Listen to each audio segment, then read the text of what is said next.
വഴിയോര കച്ചവടക്കാരെ ജീവിക്കാൻ അനുവദിക്കണമെന്നാവശ്യപ്പെട്ടുകൊണ്ട് വഴിയോര കച്ചവടക്കാർ കേരള പ്രദേശ് വഴിയോര വ്യാപാരി തൊഴിലാളി കോൺഗ്രസ് INTUCയുടെ നേതൃത്വത്തിൽ കണ്ണൂർ കോർപ്പറേഷൻ ഓഫീസിലേക്ക് മാർച്ച് നടത്തി. മാർച്ച് INTUC ജില്ലാ president doctor Jose George Plathottam ഉദ്ഘാടനം ചെയ്തു.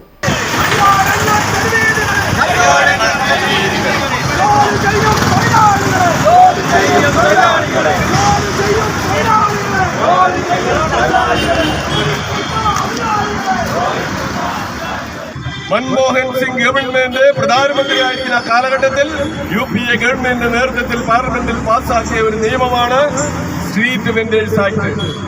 എല്ലാ കോർപ്പറേഷനുകളിലും മുനിസിപ്പാലിറ്റികളിലും പഞ്ചായത്തുകളിലും തെരുവോരങ്ങളിൽ കച്ചവടം ചെയ്യുന്ന ആളുകൾ അവരുടെ മേൽ സർവേ നടത്തി അവർക്ക് സ്ട്രീറ്റ് വെൻഡേഴ്സ് ആക്ട് പ്രകാരമുള്ള കാർഡ് നൽകിക്കൊണ്ട് അവർക്ക് നിയമപരമായി ആ വഴിയോരത്ത് തൊഴിൽ ചെയ്യാനുള്ള അവകാശം പാർലമെന്റിൽ പാസ്സാക്കിയ ഈ രാജ്യത്താണ് ഇവിടെ ദിവാൻ ഭരണമല്ല നടക്കുന്നത്. കേരളത്തിൽ കണ്ണൂർ കോർപ്പറേഷൻ നാം ഓർക്കണം.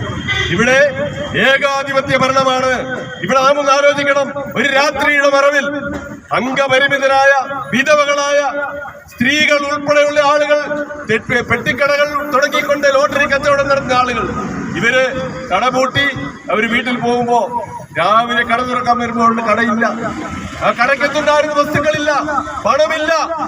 രാത്രിയുടെ മറവിൽ ഇത് എടുത്തുകൊണ്ട് പോവുക. വഴിയോര കച്ചവട തൊഴിലാളികളെ ദ്രോഹിക്കുന്ന നടപടി അവസാനിപ്പിക്കുക, മുഴുവൻ തൊഴിലാളികൾക്കും ഐഡന്റിറ്റി കാർഡ് അനുവദിക്കുക, സ്ട്രീറ്റ് വെൻഡേഴ്സ് ആക്ട് പ്രകാരം തൊഴിൽ സംരക്ഷിക്കുക തുടങ്ങിയ ആവശ്യങ്ങൾ ഉന്നയിച്ചാണ് കോർപ്പറേഷനിലേക്ക് മാർച്ച് നടത്തിയത്. M പ്രഭാകരൻ അധ്യക്ഷത വഹിച്ചു. AT Nishanth, T Sankaran, C Vijayan, UK Jalaja, CT Girija, Shameer Pallipram, Vikas Athazhakunnu എന്നിവർ സംസാരിച്ചു.